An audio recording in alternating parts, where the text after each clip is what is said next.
When we imagine the world of Jesus, we see sunlight on stone walls, dust rising from dry paths, and families gathering under open skies. The imagery is warm, bright, almost timeless. But for nearly half the year, that world disappeared.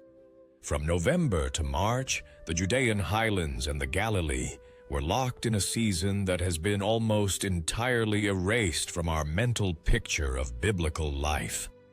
Winter in the first century wasn't a mild inconvenience. It was a calculated struggle against cold, rain, and the relentless threat of moisture destroying everything meant to keep you safe. The stone houses we think of as simple shelters were actually sophisticated thermal survival systems. The animals we imagine in distant stables slept beside families in the same room, and the heavy woolen cloaks mentioned casually in Scripture were often the only thing standing between a person and death on a freezing night. Stay with us, because what you're about to discover will completely change how you see the world Jesus knew. Winter in the time of Jesus lasted 5 months. Not the gentle, occasional chill we associate with Mediterranean climates, but 70 days of rain driven by a storm system called the Cyprus Low. The highlands of Judea and the hills of Galilee received more than a meter of rainfall each winter, and with it came winds that stripped heat from anything they touched. Most of the scenes we remember from the Gospels happened during warmer months. Harvest festivals, outdoor teaching, travel between villages. But winter was when survival demanded the most. It was the season that tested whether a family had prepared well, whether their house could hold, whether their food would last.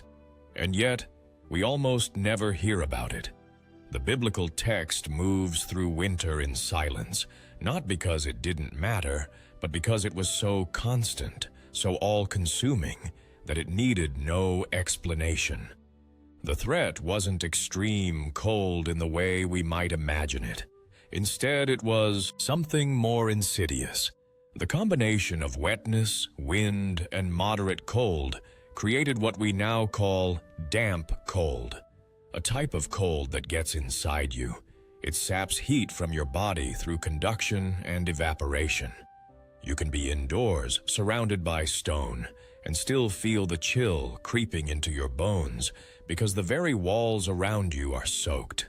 For 5 months, families lived in a world where staying dry was nearly impossible, where warmth was a precious resource that had to be engineered, not assumed. And the first line of defense wasn't clothing or fire, it was the house itself. The walls of a first-century house were massive.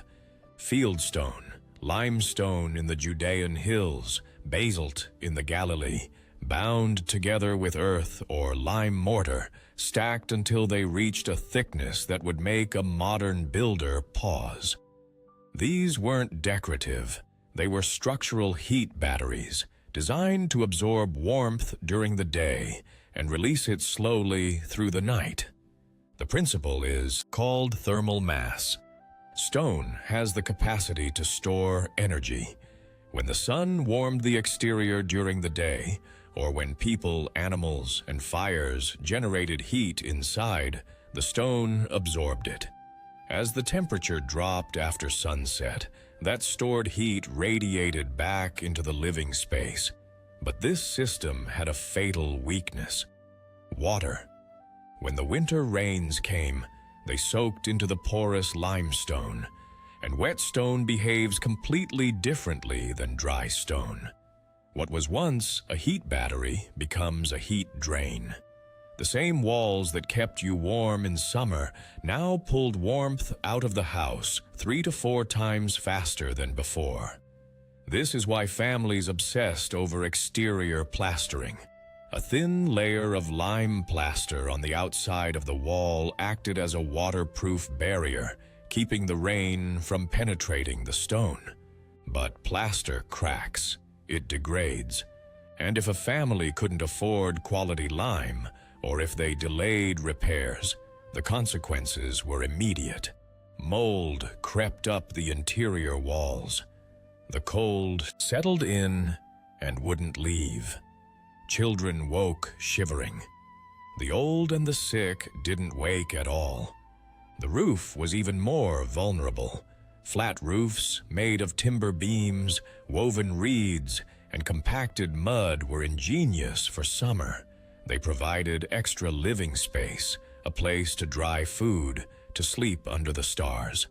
But before the winter rains, every family had to perform a ritual. They used a heavy stone roller to compress and seal the mud layer. If they missed cracks, the first storm would find the weakness. Water would seep through, drip onto the floor below, ruin stored grain, and worst of all, saturate the interior.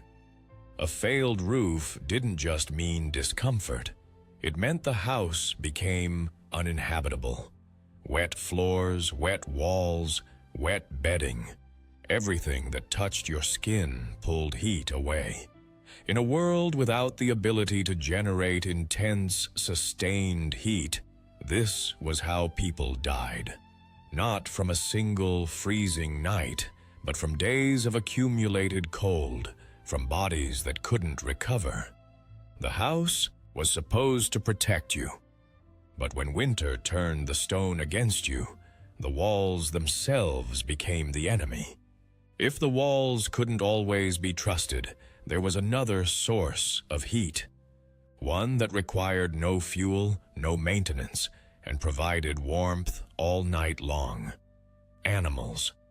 A cow maintains a core body temperature around 38 degrees Celsius, generating metabolic heat, a constant output equivalent to a modern electric space heater running continuously. Houses in the 1st century were specifically designed to capture this heat. The floor wasn't level. Right inside the doorway, the ground sloped downward into a recessed area where the animals stayed. Goats, sheep, sometimes a cow or donkey. Above them, on the raised platform, the family lived. Heat rises. The warmth generated by the animals' bodies flowed upward into the human living space throughout the night. There was often a wall between the animal section and the family area, but it wasn't solid. It was perforated, with square openings that allowed heat to pass through while preventing the animals from wandering into the sleeping area. The warm air flowed freely. The system worked, but there was a cost.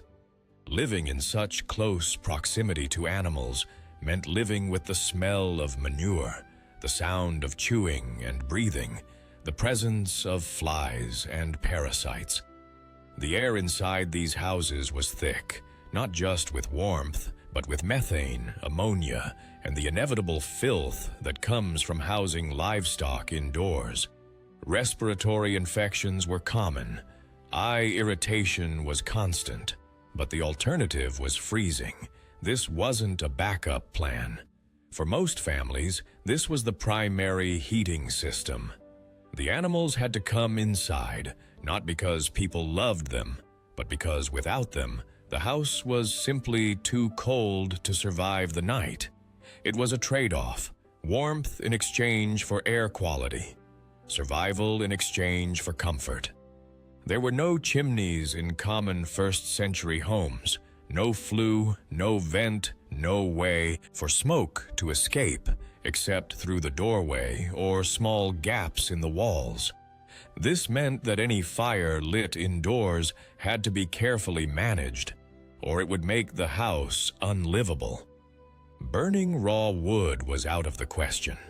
Wood produces thick, acrid smoke that would quickly become unbearable in an enclosed stone room. Eyes streaming, lungs burning, visibility reduced to nothing.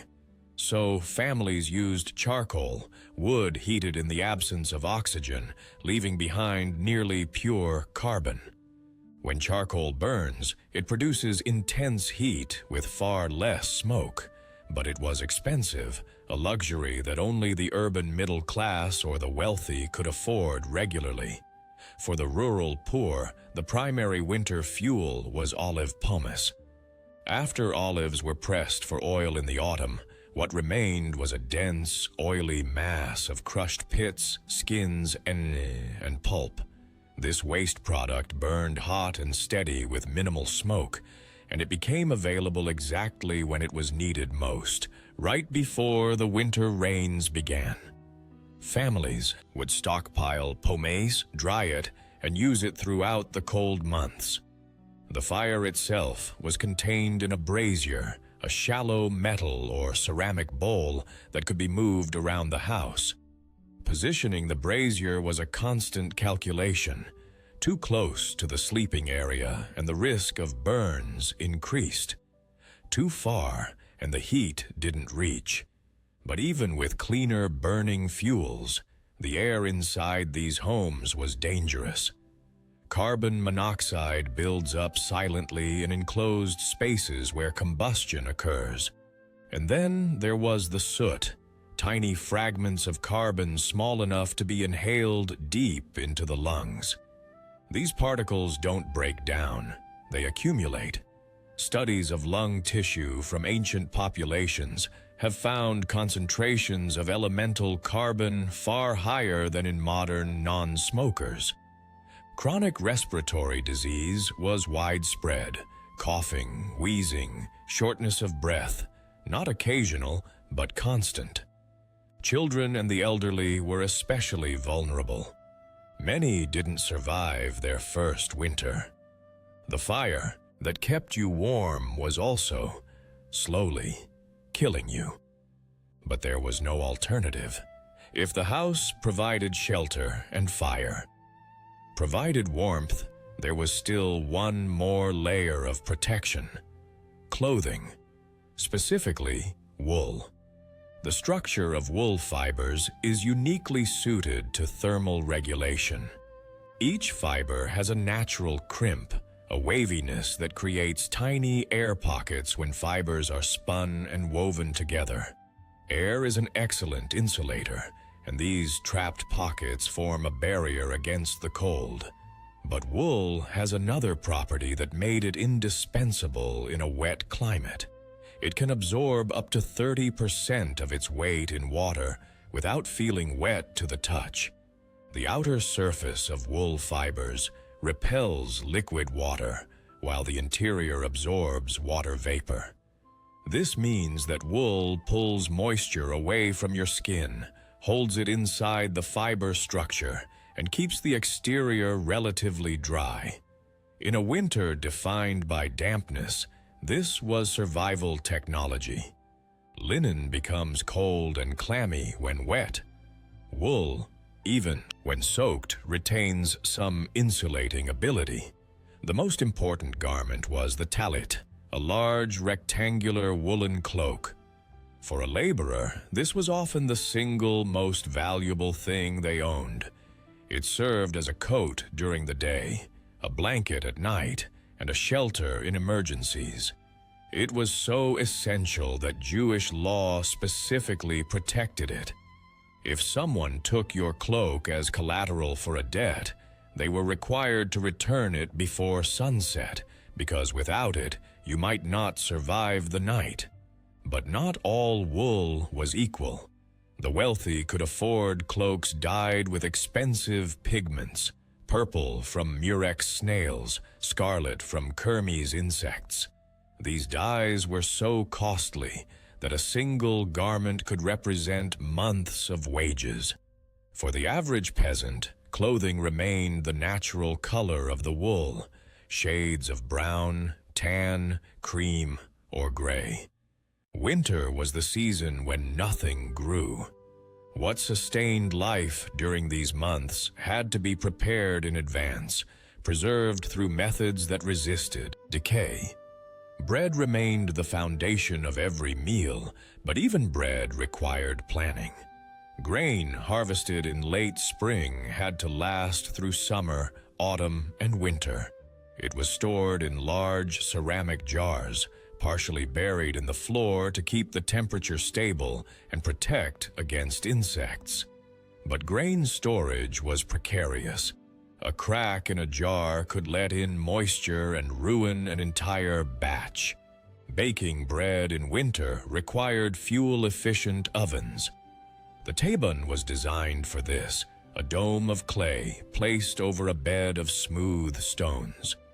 The stones were heated until scorching hot, then the fire died down and dough was placed directly on them. The residual heat baked the bread without requiring continuous fuel. Protein came primarily from preserved fish and fermented fish sauce, garum. Fish from the Galilee were salted and dried, making them shelf-stable for months. Garum was even more valuable. Small fish, layered with salt and left to ferment, produced a nutrient-dense liquid rich in amino acids. It was stored in sealed jars and used sparingly. Dried fruit provided sugar and quick energy. Figs, grapes, dates, all sun-dried in late summer and stored carefully. They were portable, calorie-dense, and psychologically important. But all of this assumed a family had successfully stored enough. The Roman tax system extracted a portion of the harvest immediately after it was gathered. For subsistence farmers, this meant losing a significant fraction of their winter reserves before winter even began. Most families didn't have years of food stored. They had months. One bad harvest, one unexpected tax increase, one spoiled jar of grain, and the calculations failed. The cruelest part was that winter itself dictated these outcomes months earlier.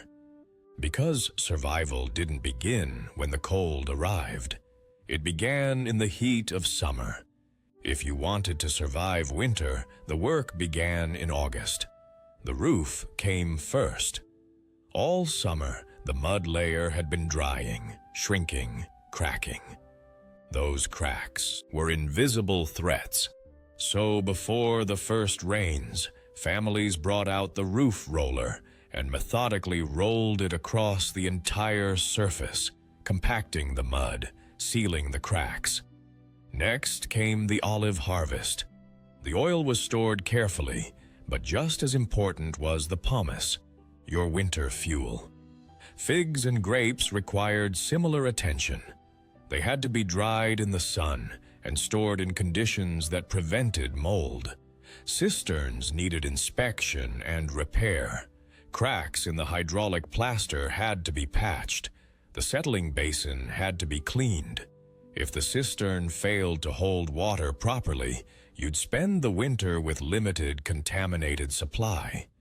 Every one of these tasks was essential, and every one competed for time during the hottest months of the year. You couldn't rest in summer. You were racing against the calendar, preparing for a season that would show no mercy if you failed. Winter survival wasn't about what you did in winter. It was about what you did before winter arrived.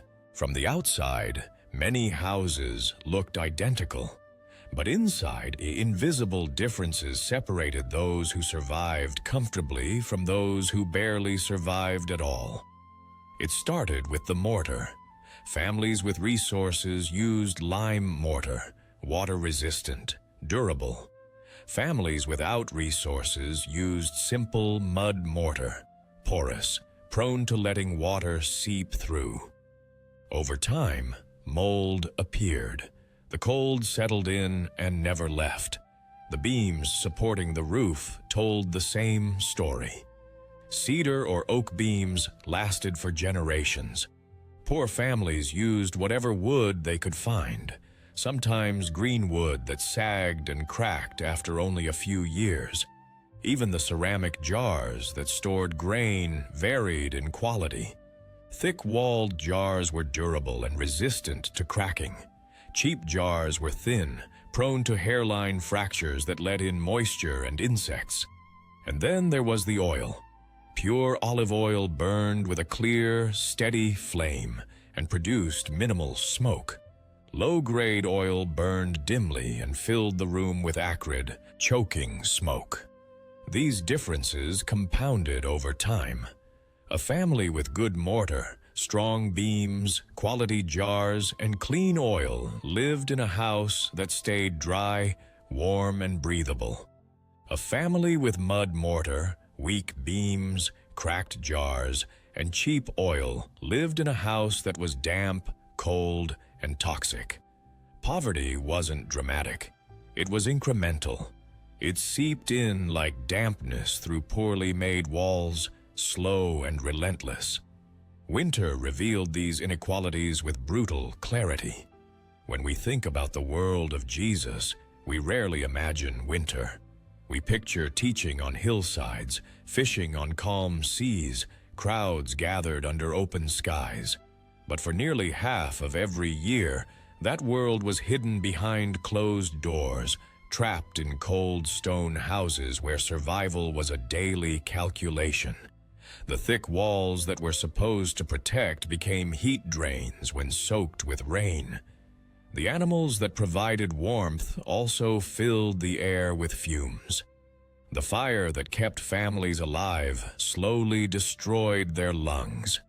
And the difference between surviving winter comfortably and barely surviving at all often came down to the quality of mortar in your walls.